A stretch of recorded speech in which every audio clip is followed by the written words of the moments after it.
What is up, everybody? Welcome to the Action Network podcast presented by FanDuel. I am your host, Chris Raybon, and I am joined by the Prime Minister of Degenerate Nation, my guy, Stucky. Stuck, what's going on? What's going on, brother? Joined the off season.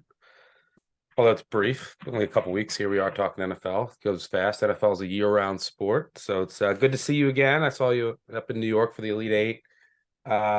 That was good times, and I saw some listeners. I'm sure some of you who are listening to this were up there.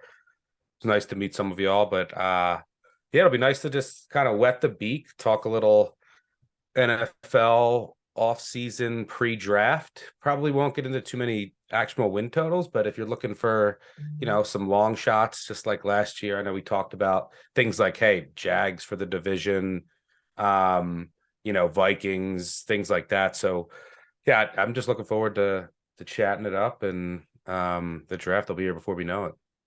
Yes, sir. And good seeing you too, brother. And shouts to all of the listeners who came out and saw us in Jersey. Hopefully we get to do that again. I know you did one in Cleveland as well. But on this episode, we're going to be talking AFC win totals. And let's jump right into it with the AFC East. And I'll start with the highest, and that is the Buffalo Bills. 10.5 at FanDuel is their win total. Juiced to the over at minus 130. The under is plus 105. Stuck. What do you think about the Bills this year? I know you've been high on them in the past. McDermott, interestingly enough, for the win total, he's 5-1 to the over in his tenure as the Bills head coach. Yeah, look, they're basically the Bills, we could argue, and I probably will start this season right there with the Chiefs as number one in my power ratings. But they're basically running it back, right? Like if you look at their roster, and you'll get like Trey White, he's probably got, now he's got the injury concerns, but he's I think he's 28 now. He's your number one corner. He's getting a little long in the tooth, but he's still at that age where you can be a shutdown corner. They're basically, if you look at their team and then you compare it from last year to this, it's okay. Basically, we have a hole at middle linebacker now, which is pretty much it. There's still some questions I have on the offensive line. They signed McGovern, but this is one of the better teams in the NFL. But I will say that their division now is, assuming, and we'll talk about this, assuming that Aaron Rodgers is going to go to the Jets at some point in time, their division now is much, much more difficult. There are questions at quarterback with all the three teams. You have to feel best if you're the Bills right now. Like you have Josh Allen, and then it's like, is it Rodgers going there? What is going on with Mac Jones? Do you trust Tua yet? So yeah, this is one of the premier teams still in the NFL. And they're basically saying, let's run it back with what we had last year. I'm a little worried about just the middle of their defense. Right. So like, yes, they brought back Poyer and Hyde, but they're aging safeties. And then you lost a key middle linebacker to the Bears. We'll see if Trey White can get back to his elite self. And then it comes down to like the offensive line. Like you feel good, but not great about the offensive line. But this is definitely one of the best teams in the AFC and the rightful favorite to win this division. But assuming Rodgers goes to the Jets, who also improved their roster, and I think Miami improved their roster as well, this division is more difficult on paper than it was last year. Yeah, and I think you and I have talked about this in the past, but, we like Buffalo, KC. I know Cincinnati's up there, but we don't really feel any of those teams got better. It's kind of, yep.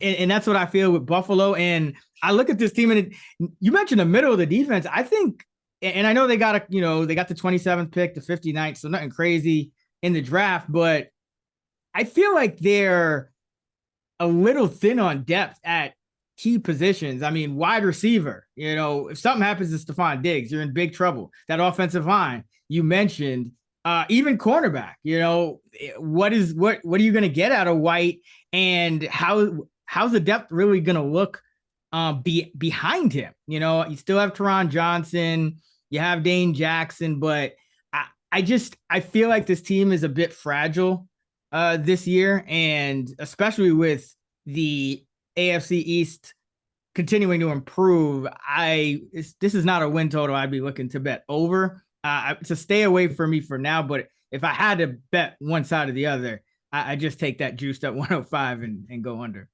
Yeah, as of right now, I'm not. I mean, and look, we still have to wait for the actual schedule. Yeah. We have to wait for the draft. There's still some quarterback movement, like in this division, right? The difference between Aaron Rodgers going to the Jets or not is pretty significant when you look at their quarterback depth chart right now. So yeah, there's a lot of moving parts, and look, we'll talk about the Patriots here too in just a second. What is going on with Mac Jones and that whole situation? It seems like him and Belichick are on the rocks, but from a pure division futures standpoint, like, I'm looking at one book here: Bills plus 130, Jets plus 250, Miami plus 290, Pats plus 750, and the Pats have a lot of holes on that roster, but the Jets have no value to me. I mean, it's been priced in that Rodgers is going to go there. Like, it's not for months, right? So from a division standpoint, if I was, maybe we'll transition to this team next. If I was looking to bet this, I would maybe look at Miami, either from, because really you have to love a win total for me personally to bet it right now. Still it's way your money's going to be tied up for a year, right? And it's just an even bet, right? If you're going to bet this early, I think that you want to take a shot on something on odds that you think will move significantly, and then you have a pretty good you see substantial value in Miami from a maybe from a division it's like 3-1. I think there's a tad bit of value there, but maybe from like either an AFC or a Super Bowl perspective. I mean, I like what Miami did in the offseason. I think that their offensive line will be better, especially after the draft. You bring in Ramsey, you bring in Long, and then it just comes down to Tua, right? Like, does Tua take that next step? And if he does, I mean, that's the variance part of this, that Miami has a Super Bowl caliber roster. Yeah, and let's talk Miami. Their win total is 9.5. It's plus 110 to the over, so you get some juice if you like the over. I think it's interesting that you mentioned Tua, but your boy Mike White is the backup now, and I mean, I think it's a very real question. Like, can he win games for them if he has to step in with this defense now? You have Bradley Chubb, you have Jalen Ramsey on the outside now, paired it with Xavier Howard. Kohu was pretty good in the slot. I'm a big fan of Phillips. I think Phillips is going to take another step forward this year. You got Long. You got David Long from the Titans.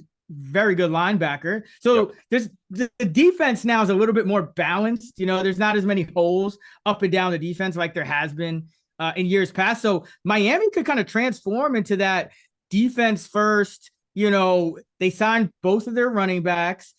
This is still Mike McDaniel. He did this running in Cisco. Like, this is why I'm hesitant to, invest in the Bills, is because, the Bills are a little thin here. And I think Miami might actually be able to weather some storms and win a few different ways, depending on, who's healthy for them at the time. So, and Jalen Ramsey's big. I mean, come on, you gotta face Stephon Diggs. You gotta face Garrett Wilson twice a year. So having Ramsey is big in this division. So yeah, I'm with you. I think Miami for the division. I don't even mind the plus 110 juiced up win total. Again, I don't think now is a great time to bet win total. I just think there's so many other more more not recent, what am I trying to say? More present things, like more current things you could bet on. But if I'm leaning one way or the other, I'm going over with Miami. The road schedule, they do play the Chiefs, the Eagles on the road. That's tough, but I look at their home schedule. It's not really that bad. You got Dallas, but then you got the Broncos, the Giants, Panthers, the Titans, and the Raiders. So the division is going to be the hardest. Pretty much your hardest opponents at home outside of Dallas. So I think this Miami team, I think they could be neck and neck with Buffalo. I wouldn't be surprised at all, especially if Tua stays healthy. If Tua stays healthy, Miami's got a real shot. So I think that's who you bet in this division, because you don't want the Jets. Yeah, I think the Jets are overvalued, and as a result, you're getting some value on Miami here. And look, I'm gonna hammer this home. I'm a big believer in like the age chart for certain positions, and I always you'll hear me. Obviously, you're probably sick of me talking about like when Yeah. corners reach like 30. So, and one of Miami's biggest problems last year was on defense, their cornerback situation, and a lot of it was because of injuries, right? And but now, if you go, and cornerback obviously is one of the most important positions in the NFL, the passing league now. If you go from their situation last year, right, and then you have Chubb for the whole year, I think Phillips takes another step forward off the edge. And then if you have a bounce back year from Howard and Ramsey, who, by the way, are 28, 29, like this would be their, like, okay, they still have that juice where they can form one of the best corner tandems in the NFL. Regardless if it's Ramsey and who, like the potential for their corner situation to go from here to here is absolutely massive, and I think that could make all the difference in the world. And I'm just look, the Jets are gonna have a good defense. Rodgers will obviously be an upgrade at the quarterback position, but I think they're way too overvalued in the market. They're the offseason darlings that got overpriced, and the Patriots just have way too many holes on this roster, and who knows what's going on with the coaching staff, with Mac Jones. It's a mess. So yeah, I want no part of the Pats. You know, it's crazy because you're like, oh, Bill Belichick plus 750 to win a division. I don't want it. No, thank you. And I think the Jets are overpriced. The Jets, you know, will have a playoff caliber roster for sure, but I think it's Miami here in the AFC East, and that's it. Yep. And the Jets win total is 9.5, juiced to minus 134. So that is a stay away. And interestingly enough, you look at their road games. I know it's early, you know, to look at opponents, but it is interesting. The Jets, only 2 of their road games are against opponents with a win total below 500, the Raiders and the Patriots. And by the way, I should mention off the top that the AFC this year has 9 home games. So the NFC teams have 8. And so if you kind of hearing this and think, you know, maybe these win totals are a little bit more inflated, that could be part of it. It's just that the AFC has that extra home game. But yeah, Jets don't love the schedule. The value's already kind of been bet out. I mean, I looked at this. I look at their Super Bowl futures, and they're, you know, in that, you know, 15, 20 to 1 range. And that's what the Packers were at after Rodgers was coming off MVP seasons. And last year was decidedly not an MVP kind of season for Aaron Rodgers. Obviously, he's going to be an upgrade on Zach Wilson. They got a great defense, but it's a tough division, and I don't think you want to be buying the Jets, as you mentioned. And yeah, the Patriots, 7.5 is the win total, minus 122 to the over. They, according to opposing win totals, if you just add them up, the Patriots actually have the toughest strength of schedule. And yeah, I still think their offense isn't where it needs to be. Their defense is always going to show up, but I'm still concerned about Mac Jones, even if he's right. You know, even if he kind of puts last year behind him, like, what is his upside? Especially, you know, with all these good quarterbacks in the AFC, it's just tough for Mac Jones to be better than the 6th, 7th best quarterback in the conference. So yeah, the Patriots look. I mean, just look, you got to call for what it is. Bill Belichick, arguably the greatest coach of all time, Hall of Famer, but things have not been going well, even like on special teams. And I mean, look, bring in Bill O'Brien. Maybe the offense will be more organized. But yeah, there's questions. I still have questions on the offense. A couple questions on the offensive line. At receiver, obviously, it's not an elite unit. Corner, like, you know, they're going with a trio of Joneses. They don't have like an elite shutdown guy, and you know, that's kind of always been a staple of the Patriots. This is just it's like I think at best it's an average team. And then you throw them in this division and this conference, it's tough. So yeah, I think Miami's the target in the AFC East. Where do you want to go next? Let's go to the AFC North, and let's start with the Cincinnati Bengals. The win total is 11.5 plus 104 to the over.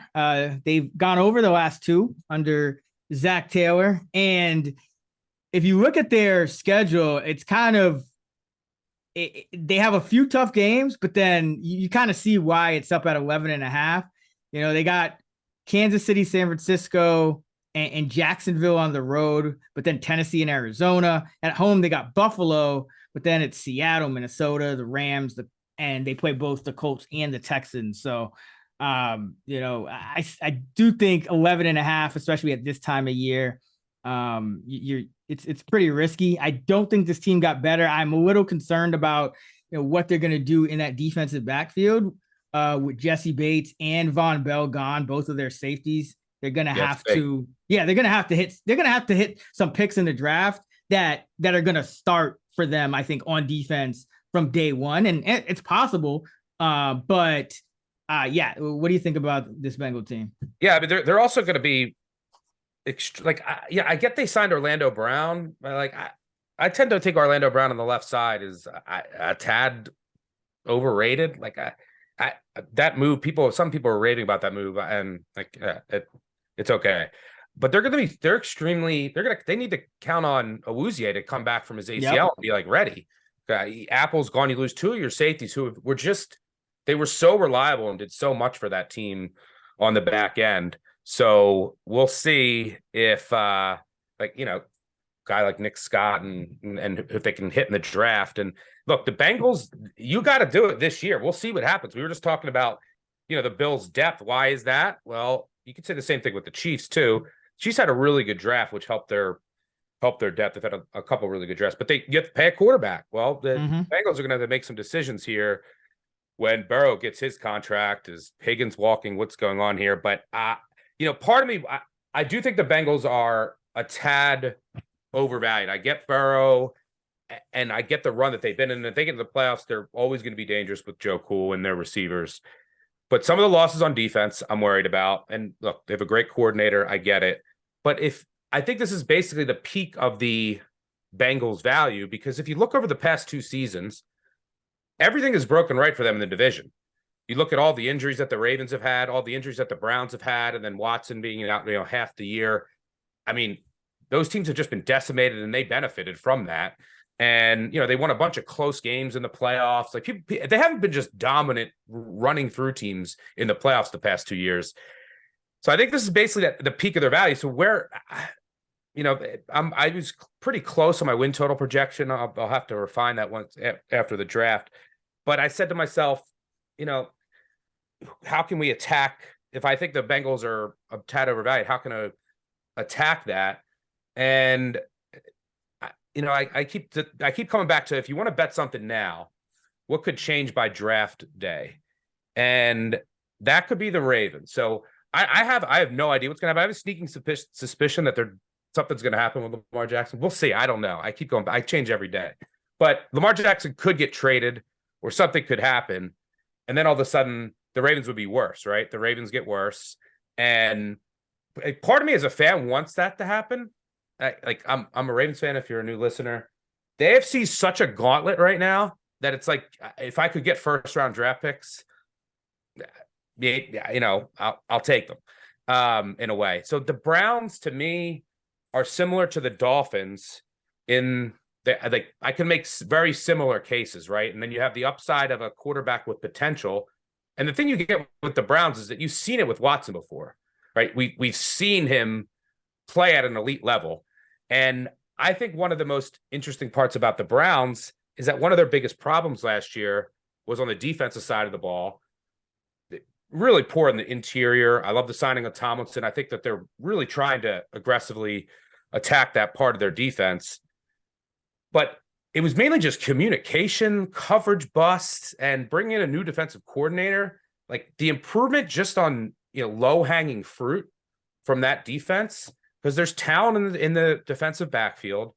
And if Watson can hit, then, I hate saying this in the offseason. I always feel like should put a clown nose on, but the Browns have upside, and I think have some value to win this division, and maybe some longer shot potential. Do you agree or disagree there? I totally agree. I have two teams circled in this division, actually. One is the Cleveland Browns, whose win total is 9.5, juice to the over at plus 116 at FanDuel.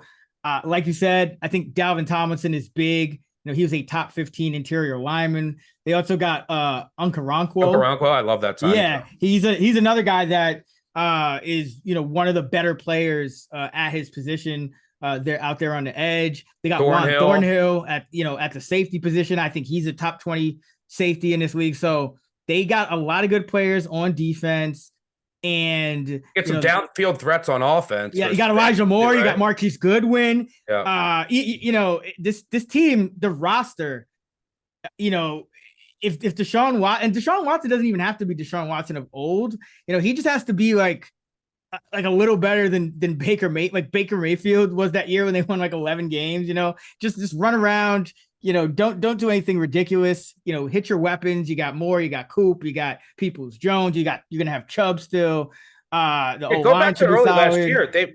Brissett was playing at a decent level, and their offense was good. Like if you look at how their offense was grading out, it was a top 10 to 15 offense. And their defense was the issue, and there was a lot of busted coverages. Their run D was bad, blah, blah, blah. I think that they have addressed the defense.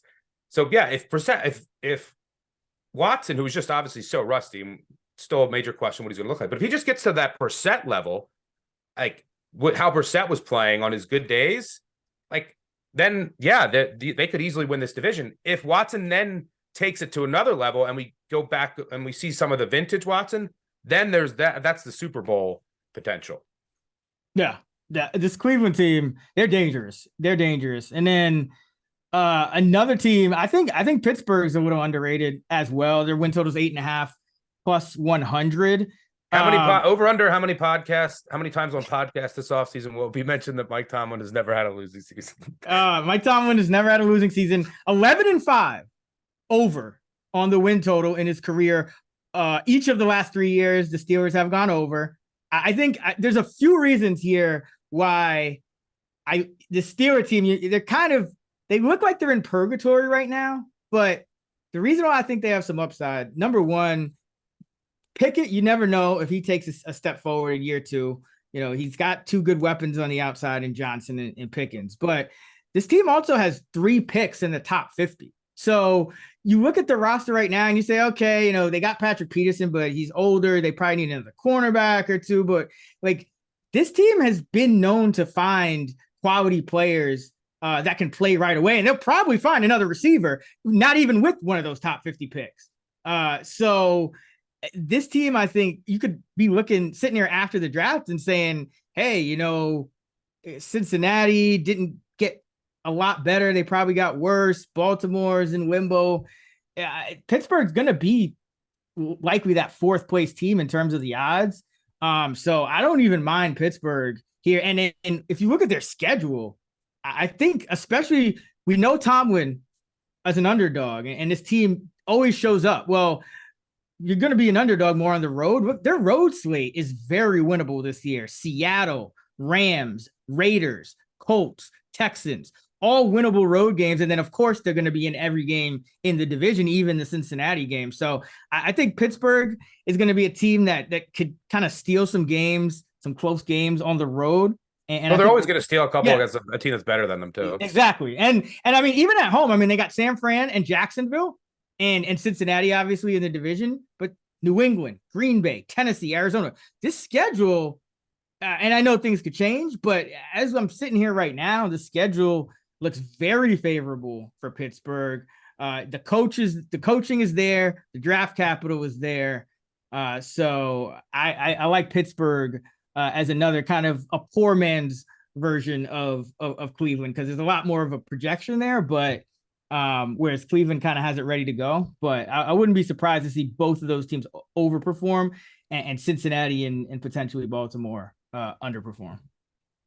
Yeah, it's hard. I couldn't get behind a Steelers Super Bowl future, though. I don't think that they have that kind of upside. And the reason for that is in order, like if you put the Steelers in the NFC, yeah, you could that's talk true. Me into a future.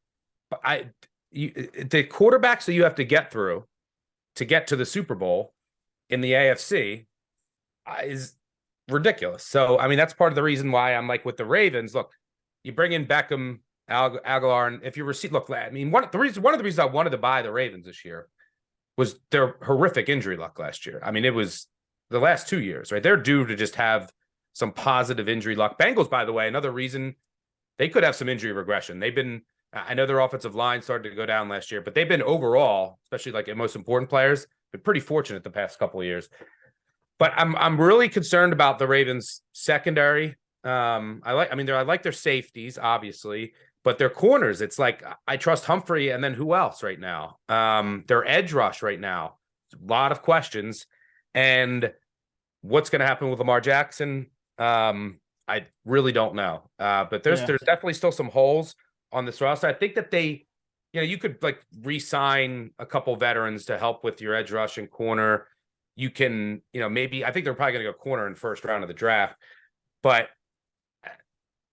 just with all the Lamar Jackson uncertainty, like last year when we did this podcast, one of the futures I bought with the Ravens, I think they were 30 or 40 to 1. Like they're like 21 to 1. So no, thank you. And yeah, as a fan, I kind of hope, that something ends up going down and we just get a bunch of first round draft picks. And like when the Bengals have to pay Burrow, and then, a couple more years where the AFC might not be as tough, I wouldn't mind just as a fan of sacrificing a couple years of mediocrity. But just like the AFC East, I think the AFC North, the team to attack from a futures perspective right now, whether you want to go division or higher upside, is the Browns. Yeah, and to be clear, I wouldn't bet a Super Bowl future on the Pittsburgh Steelers.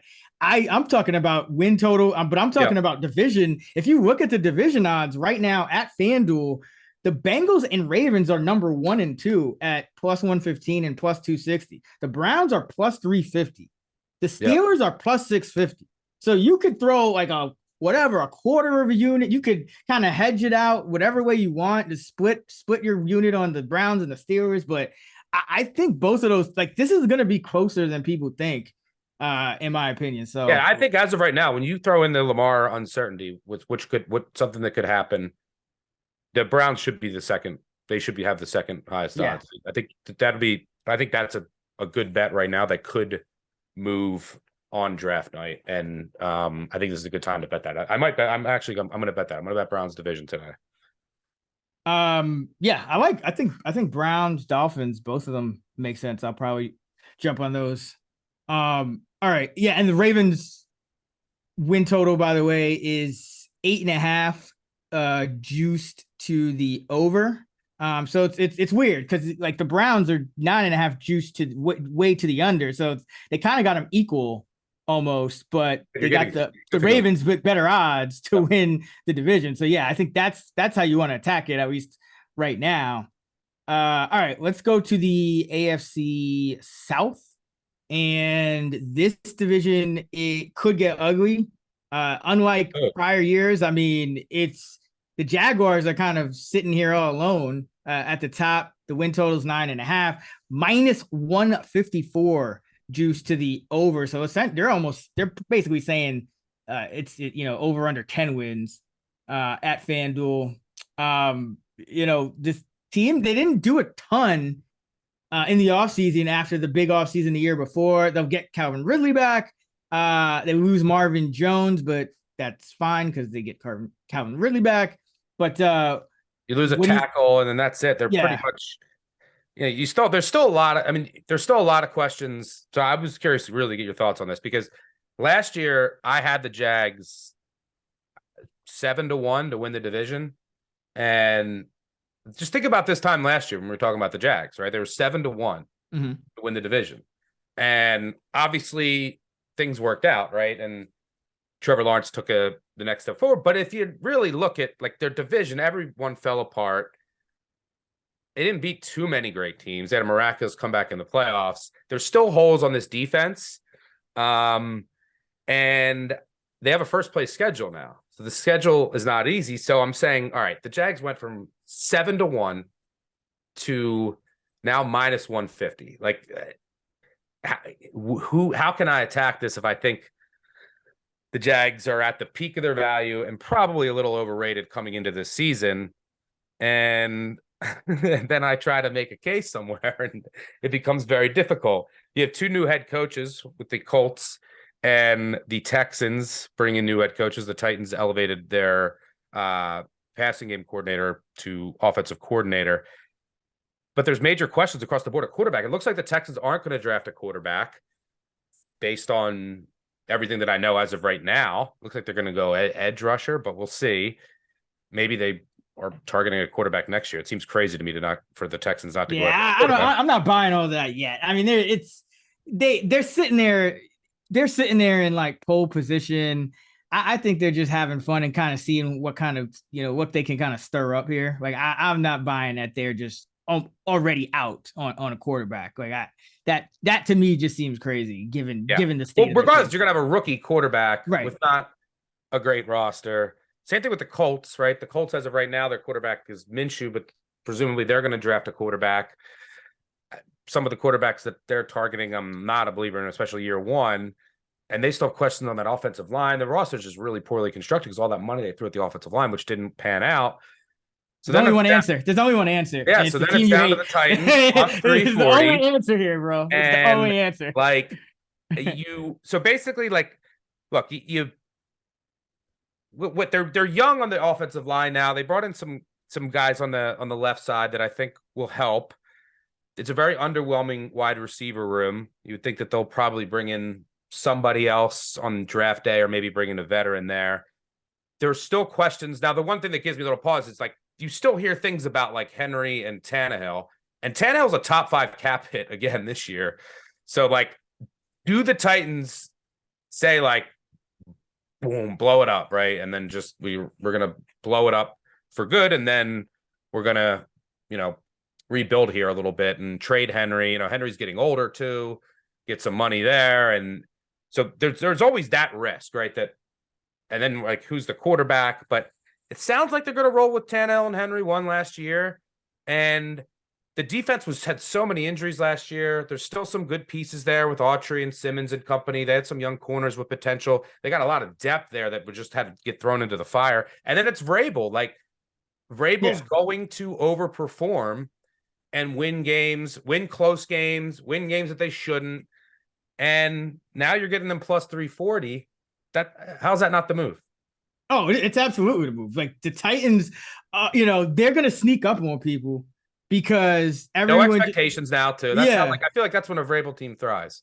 We all just have that Josh Dobbs, the Josh Dobbs era seared in our heads, and you had the firing of the GM, and there's just a lot going on there. But at the end of the day, Mike Vrabel wants to win. He's gone 4-1 over the win total in his career.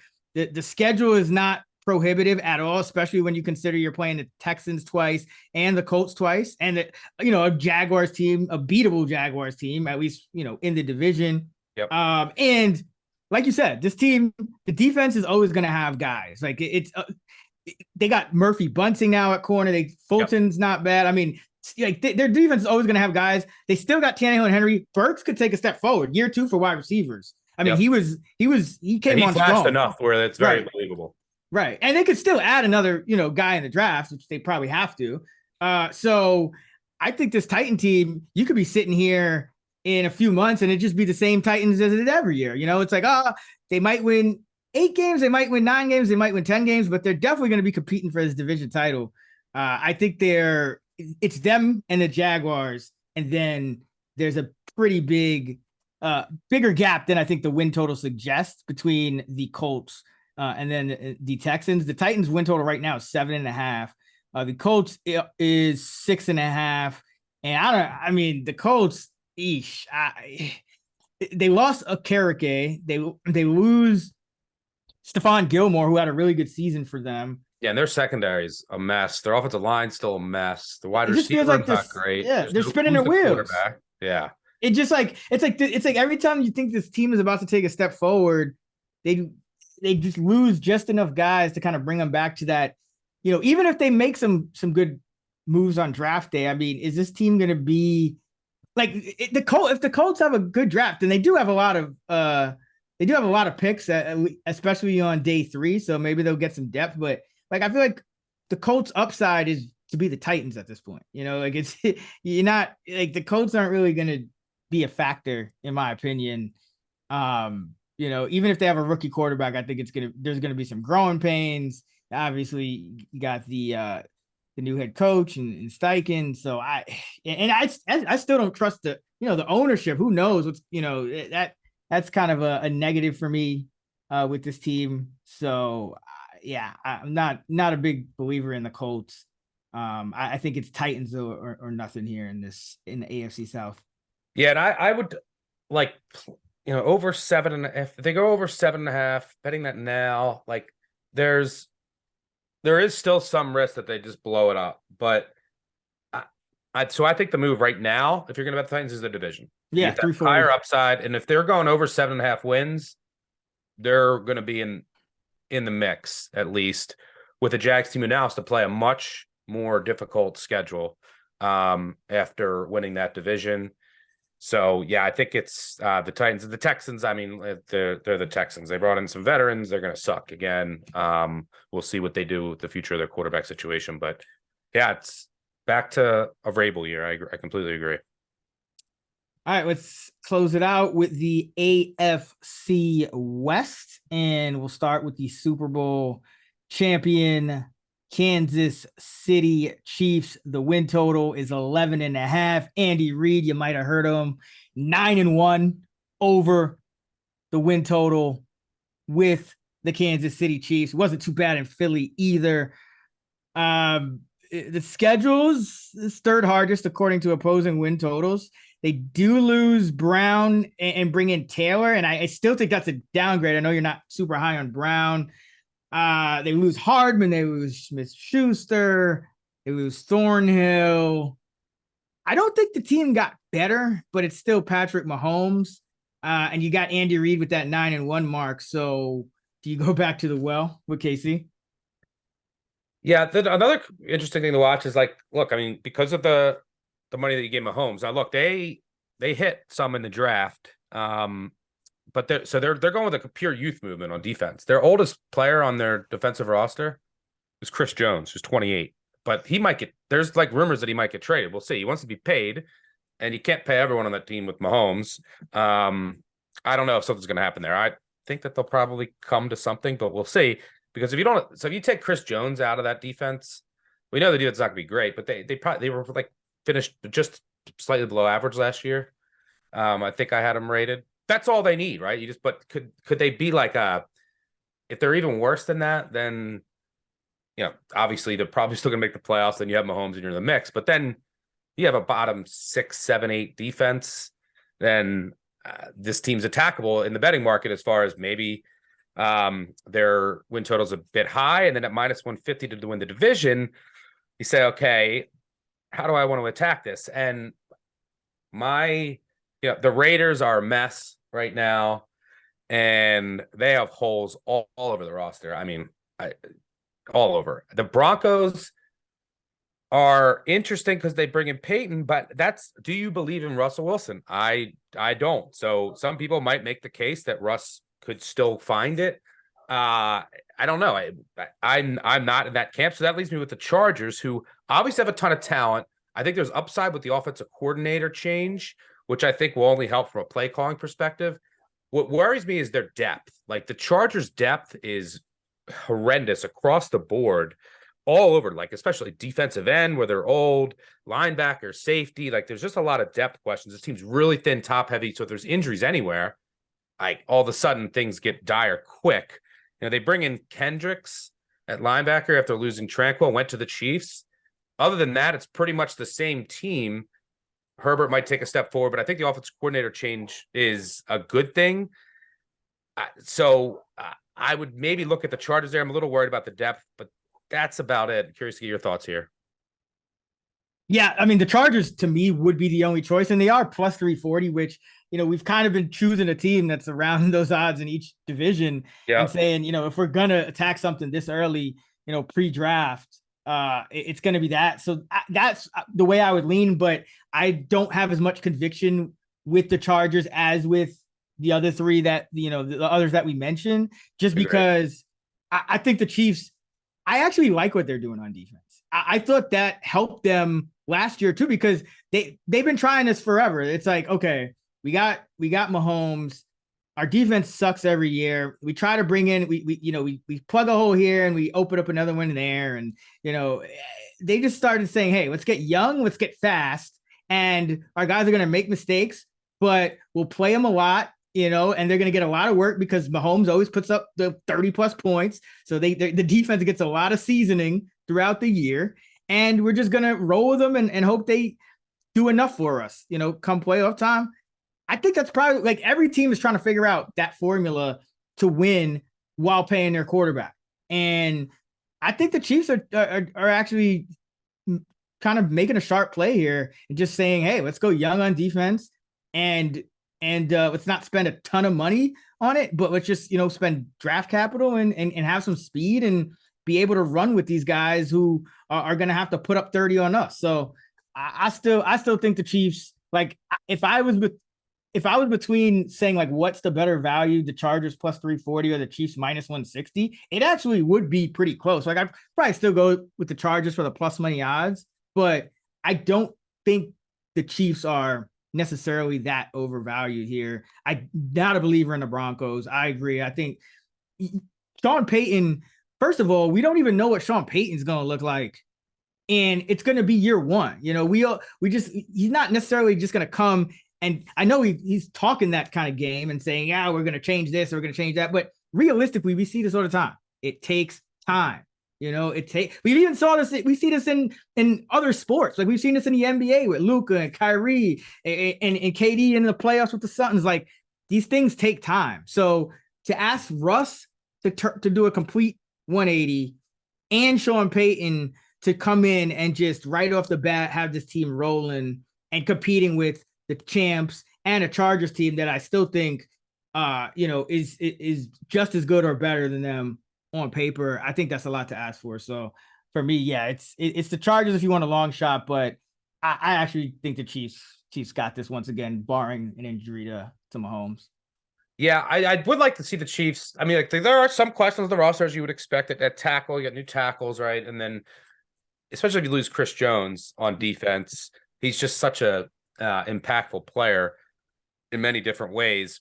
And and you lose Thornhill, but receiver too. That's what I was about to say. Like they've hit on enough young players in the draft on defense where Spagnuolo can make it work.